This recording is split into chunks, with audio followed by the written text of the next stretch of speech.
तो उन्होंने उसके बाद गीता के ऊपर भाष्य लिखा जो बड़ा प्रसिद्ध हुआ। तो क्या हुआ, मां चोला छोड़ जाती है। अब मां का अंतिम संस्कार करने का टाइम आता है। देखो, एक नया रास्ता देने की क्या फल भुगतना पड़ता है आदमी को। वो भाइयों को, परिवार वालों को कहते हैं कि दाह संस्कार के लिए मदर, क्यों सन्यास ले लिया था। सन्यासी में ये कंडीशन होती है कि आप किसी की अर्थी को सहारा नहीं देते, चाहे माँ बाप कोई भी हो, क्योंकि एक विशालता का एक नजरिया डालने की कोशिश होती है उसमें कि अपनेपन से दूर हट जाइए। तो जितने भी पास पड़ोस परिवार के थे, गांव के थे, सब मना कर जाते हैं कि नहीं, तू पहले अर्थी को स्कंधा देगा तो हम लगेंगे, नहीं तो नहीं लगते। तो बड़ी विकट परिस्थिति शंकराचार्य जी के सामने। लेकिन अंतर में उस ब्रह्म ज्ञान ने जन्म ले लिया था। उनको हर जगह ही, हर कर्म में यज्ञ नजर आता था। तो उन्होंने अपने आंगन में ही चिता बनाई और अपनी मां का अग्नि संस्कार कर दिया। देखो कितनी विकट परिस्थिति है। नया रास्ता कितना संघर्षपूर्ण होता है। कितनी धीरे लोग उस चीज को एक्सेप्ट करते हैं। जिस लकीर पर लगातार चलते जा रहे हैं, एक भेड़ की तरह हम अध्यात्म पे भी इसी तरह चलते जा रहे हैं। एक आदमी चलता जा रहा है, 20 आदमी भेड़ की तरह सोचते, बिना सोचे, बिना विचारे, बिना विवेक किए बहते जा रहे हैं लोग। धर्म को बगैर समझे, आत्मा को बगैर समझे, ज्ञान को बगैर समझे, गुरु को बगैर समझे कि गुरु कहां है। गुरु बाहर नहीं है, गुरु थारे अंदर में है।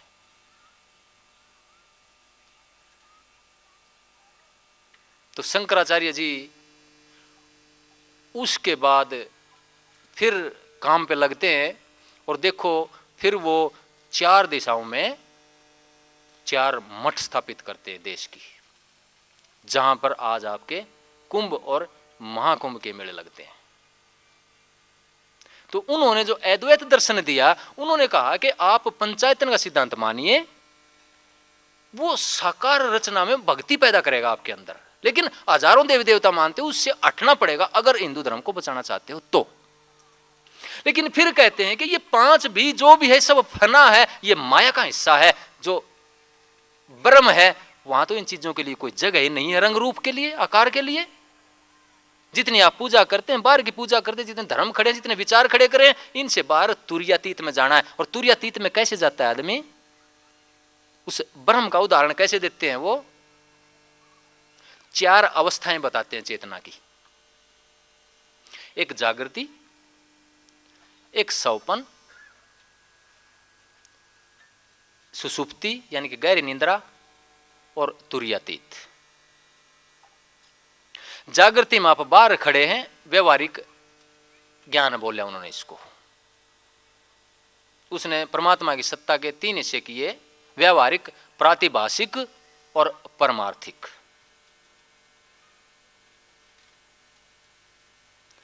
तो उन्होंने बताया कि जो जागृति व्यवहार करते हैं वो सपन से बिल्कुल उल्टा है, और जो सौपन में करते हैं वो सुसुप्ति से बिल्कुल उल्टा है। इसी को श्री अरविंद कहते हैं, जो मैंने बताया डायलेक्टिक मेथड, यानी कि थीसिस, एंटीथीसिस और सिंथेसिस में इसका एक्सप्लेनेशन करते हैं कि ये सारे लेवल एनर्जी के एक दूसरे के अपोजिट है, विरोधी। तो शंकराचार्य जी कहते हैं कि सपने में मान लो आपने माया ने पकड़ रखा है, कोई कामने ने जकड़ रखा है आपको, और सपने में आपको ख्याल नहीं आता है कि किस तरह से इसका छुटकारा पाया जाए। आप बंधे हुए, सांस चढ़े हुए आपको, या उसका आनंद ले रहे हैं आप। लेकिन कहते हैं जब जागते ही उस माया का निवारण हो जाता है कि ये तो सपना था, यानी कि एकदम खत्म होगी ना, विरोधी अवस्था होगी ना टोटली।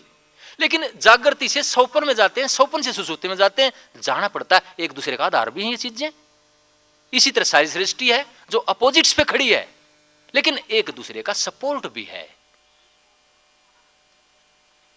शरीर, मन और आत्मा एक दूसरे का विरोधी स्वभाव है, लेकिन एक दूसरे का सपोर्ट भी है। मन शरीर को पालता है, लेकिन शरीर के विकास के साथ मन का भी विकास होता है। इसी तरह आत्मा मन और शरीर को पालती है। जैसे शंकराचार्य जी ने कहा, अगर आत्मा बीमार होगी तो काबू में बात नहीं आएगी, अगर शरीर बीमार हो गया तो ठीक कर लेगी आत्मा। यानी कि आत्मा मन को और शरीर को भी पालती है। लेकिन अगर शरीर भी दुरुस्त है, मन भी दुरुस्त है, तो आप ध्यान भी आसानी से कर सकते हैं, उस आत्मा का विकास भी कर सकते हैं। यानी कि एक दूसरे की विरोधी भी है और एक दूसरे का मदद भी करती है, मिलके रहते हैं। और जब इन तीनों लेवल में एक समन्वय आ जाएगा, तीनों सत्र की ऊर्जा में समन्वय आ जाएगा, तब जाकर के श्री अरविंद कहते हैं कि पूर्ण योग की सिद्धि होती है, कंप्लीट योग, इंटीग्रल योगा की सिद्धि होती है आपकी।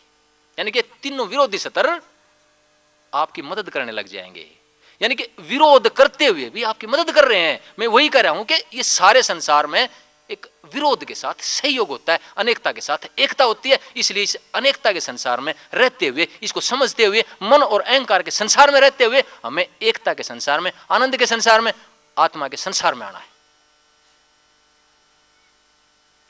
तो उन्होंने कहा कि सौपन में जब आंख खुलती है, व्यवहार में आते हैं, तो आपको असली ज्ञान हो जाता है। या जैसे रस्सी पड़ी है, अंधेरे में सांप समझ लेते हैं आप, लेकिन जब उस रस्सी को आप देख लेते हैं तो आपका जो अज्ञान था वो दूर हो जाता है। हो गया ना भ्रम दूर। पहले डरे हुए थे, पसीना आ गया था आपको, आपकी सारी हार्मोन स्ट्रक्चर, एंजाइम स्ट्रक्चर बदलने लगी थी। जो बहादुरी का एंजाइम था थोड़ी देर पहले, जो खुशी का एंजाइम था, वो रिसेशन में आ गया, दबने लग गया, और दूसरा डोमिनेट होने लग गया जो भय का, फियर का था। तो ये चीजें जीवन को बदल देती हैं, जो ये जो सिस्टम है। इसलिए वो सत्ता के तीन भाग करते हैं। तीसरा भाग है उनका, एक तो हो गया व्यावहारिक, जैसे जागृति में आता है। दूसरा प्रातिभाषिक जैसे सौपन में आता है, या आप रस्सी में सांप समझ लेते हैं। तीसरा परमार्थिक। परमार्थिक कब आता है? जब आप गहरी निद्रा में जाते हैं। गहरी निद्रा में जाके सौपन टूटेगा, तभी जाएगा ना गहरी निद्रा में। एक भी विचार रह गया है, जब तक सारी रात कोई विचार कौंध तारा हुआ है, तो गहरी निद्रा में नहीं जा सकते आप। यानी कि सौपन और गहरी निद्रा भी एक दूसरे की विरोधी है। अगर एक भी विचार रह गया तो गहरी निद्रा में नहीं जा सकते। दिन में कोई दुखी हो, आप प्यास है, तड़प है आपका, या भय है अंदर में, तो आप कूदते रहोगे, गहरी निद्रा में नहीं जाओगे, आपकी नींद की पूर्ति नहीं होती, क्योंकि वह स्रोत है आपके जीवन का, गहरी नींद। तो उसको स्रोत बताया, परमार्थ का केंद्र बताया। लेकिन यह भी बताया शंकराचार्य जी ने कि यह अज्ञान भी है कि आपको कुछ याद नहीं रहता, वहां आप बेहोश हो जाते हैं। इतना तो वहां आनंद है, उठने के बाद इतना तो याद आ जाता, आज तो बहुत बढ़िया नींद आई, पूरे ताजे होकर उठते हैं आप। लेकिन वहां मूर्छा है, बेहोशी है, अज्ञान है। तो उन्होंने एक चौथी अवस्था दी कि यह अज्ञान तब दूर होता है जब आप तुर्यातीत में जाते हैं, जब आप समाधि में जाते हैं। संप्रज्ञात, असंप्रज्ञात समाधि, सविकल्प, निर्विकल्प समाधि, सविचार, निर्विचार समाधि में आप जाते हैं। तो उसमें जब आप अंदर में प्रकाश में जाते हैं, वो समाधि क्या है कि अंदर का अंधेरा दूर हो जाता है। वो कहते हैं कि अंदर में ब्रह्म जब खुल जाता है, माया जब हट जाती है, विचार जब हट जाता है, सारा ये सारा भ्रम जो स्थूल संसार का हट जाता है, सारे संशय हट जाते हैं, तो अंदर से आत्मा बहती हुई फ्लड की तरह से, फुहारे की तरह से प्रकट हो जाती है। खुदा का नूर तब प्रकट होता है, तब आप आत्मिक धर्म में जाते हैं, और सारे जो बाहर के माया के जो पर्दे थे वो सारे टूट जाते हैं। फिर आप नाद में जाते हैं, सारे बाहर के पर्दे खत्म हो जाते हैं, ध्वस्त हो